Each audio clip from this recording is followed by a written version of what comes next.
The study for the UPSC is not a study to clear the exam, but study to get know to your nation. आपको अपना जो देश है वो मालूम होना चाहिए. Know yourself. मेरी क्या strengths है. SWOT analysis रहता है ना. Strength, weaknesses, opportunity, threats. मेरी personality कैसी है. How can I contribute to the progress of this nation? और ये जो सब चीज़ें हैं वो हमें कब दिखाई देगी, जब हम वो एग्जामिनेशन के जो पॉइंट ऑफ व्यू से, वो माइंडसेट से हम जब बाहर आएंगे, तभी हम देख सकते हैं. Then only we will be able to see the bigger picture. कि now only we are asking कि ऑफिसर कैसे बनना है, ऑफिसर कैसे बनना है. Tell us the tricks which will allow us or which will make us to clear this UPSC examination. But what is important, why should we want to be officer first at the first place. ये हमें खुद को पूछना चाहिए question. क्योंकि अगर most of the times होता क्या है, 2008 के बाद मोस्ट ऑफ द इंजीनियर्स, मैं खुद इंजीनियर हूँ तो मुझे मालूम है, I was one of the topper of my college in ENTC field. So हमारे कॉलेज में होता क्या था, 2008 के पहले प्लेसमेंट हो जाती थी, फिर आराम से प्लेसमेंट होने के बाद अच्छे अच्छे पेमेंट्स होते, पैकेजेस अच्छे होते. 2008 में क्या हुआ, सब प्राइम क्राइसिस, रिसेशन. उसके वजह से इंजीनियरिंग कॉलेज में पैकेज तो दूर, एडमिशन ही मतलब कंप्यूटर की और IT के एडमिशन मतलब कट ऑफ एकदम नीचे आ गए. सो जॉब इनसिक्योरिटी हो गई.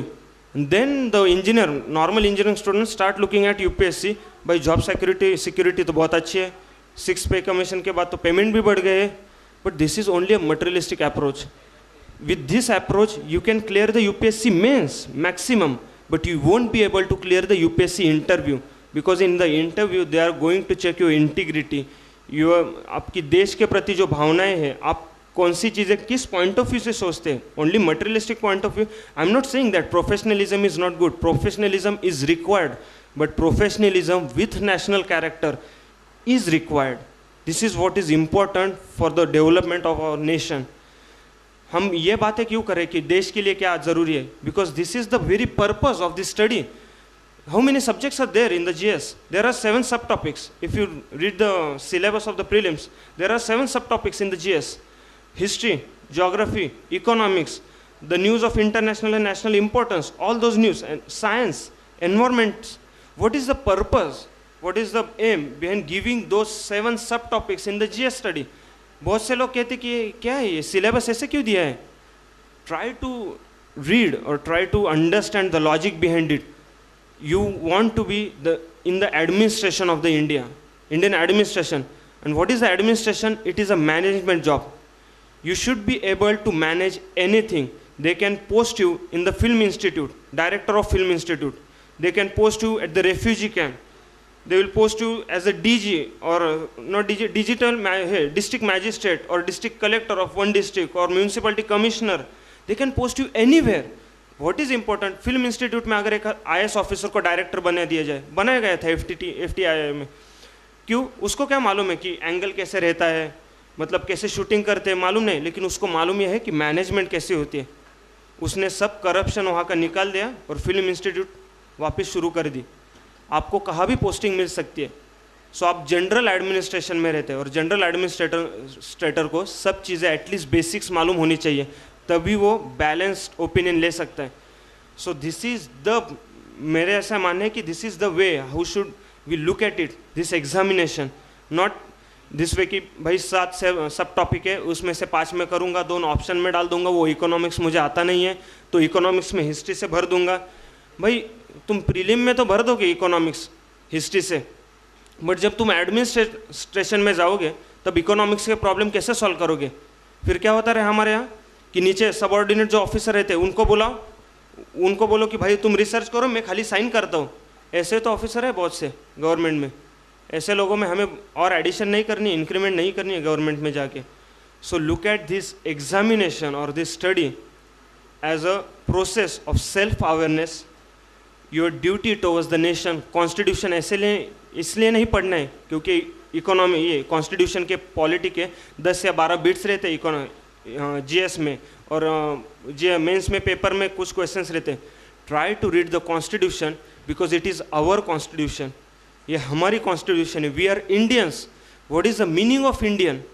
कॉन्स्टिट्यूशन पढ़ो, आपको मालूम चलेगा. What are your fundamental rights, what are directive principles of state policy, what are the directive principles में जो अलग अलग प्रिंसिपल्स है उसके पीछे ऑब्जेक्टिव क्या है। जब हम वो पता करेंगे तब हमें असली तरह से पता चलेगा कि हमारे राइट्स क्या है। जन लोकपाल आंदोलन जब चल रहा था, हम सिर्फ कहते हैं कि अन्ना जी को सपोर्ट करो, मैं भी सपोर्ट कर रहा था, लेकिन बहुत सारे लोग अन्ना जी को सपोर्ट क्यों कर रहे थे? Because he was against corruption. Good, but how many of you और how many of us were able to understand the real gist of what was Jana Lokpal, what was the difference between Lokpal, government Lokpal bill and Jana Lokpal bill?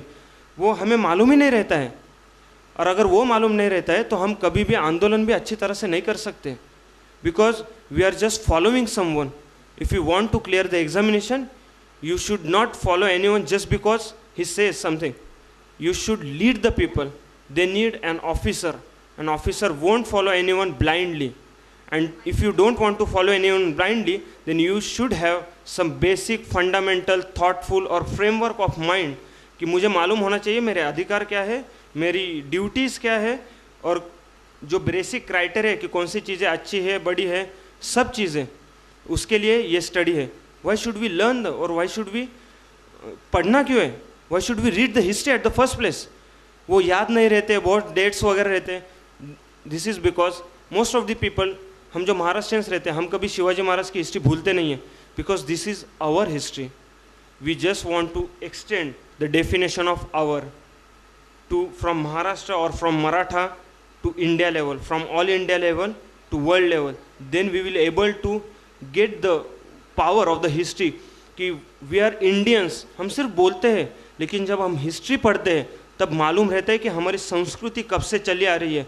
कौन थे गौतम बुद्ध, कौन थे शंकराचार्य, कौन थे बाबा साहेब आम्बेडकर, कौन थे Gandhi ji.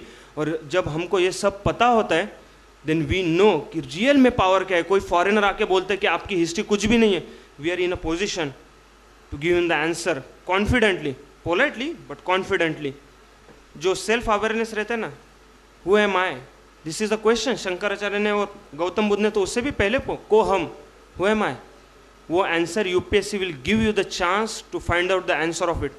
In this process we should also evaluate ourselves कि मैं क्यों ये पढ़ाई कर रहा हूँ. सिर्फ जॉब सिक्योरिटी के लिए, सिर्फ पेमेंट के लिए, सिर्फ सोशल प्रेस्टीज के लिए? क्योंकि इस गवर्नमेंट में आपके ट्रांसफ़र कहाँ भी हो सकते हैं. नागालैंड में आप जा सकते हैं, मणिपुर में जा सकते हैं. मैं तो कहता हूँ हमारे लोगों ने वहाँ जाना ही चाहिए. हमारे अपना कंफर्ट जोन छोड़ के बाहर जाना ही चाहिए.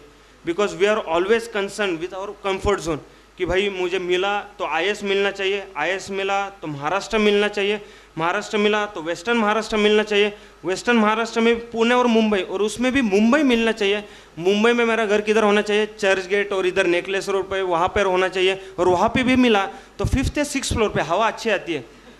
We are always concern with our comfort zone कि मैं कहाँ कंफर्टेबल हूँ. वी नेवर थिंक कि मेरे इंटेलिजेंस का सबसे ज़्यादा उपयोग कहाँ पे हो सकता है. नहीं तो हमेशा हम लोग ऐसे आते हैं, कुछ काम करते हैं, 50-60 साल जीते, 70 ईयर्स जीते, और हम मर जाते हैं. किसी को पता भी नहीं चलता हम कौन थे, क्या थे, हमें भी पता नहीं चलता. लेकिन हमें ऐसा नहीं करना है, क्योंकि 2035 में जब इंडिया वर्ल्ड पावर बनेगा, ऐसे कहते हैं, हमें बनाना है वो वर्ल्ड पावर. और बनाना है तो लीड करके बनाना है, और लीड करना होगा तो नॉलेज चाहिए, हाथ में पावर चाहिए, और उस काम के लिए हमें UPSC क्लियर करना है और उसके लिए स्टडी करना है. अगर आप इस पॉइंट ऑफ व्यू से पढ़ाई करेंगे तो हम असली तरह से UPSC के लिए पढ़ाई करेंगे. फिर फ्रस्ट्रेशन वगैरह बात की चीज़ें. सो मैं वापस एक बार थैंक्स कहना चाहूँगा शाह एकेडमी को, क्योंकि आपसे इंटरेक्ट करने को वो हमें मौका दे रहे हैं हम दोनों को. और आपको जो भी सवाल होंगे बुक्स के बारे में या एनीथिंग कि प्रेशर, डिप्रेशन, देयर में बी मेनी क्वेश्चंस, सो आप हमें पूछ सकते हैं, कौन से भी क्वेश्चन पूछ सकते हैं. We will try our best to give you the answers. Okay, thank you.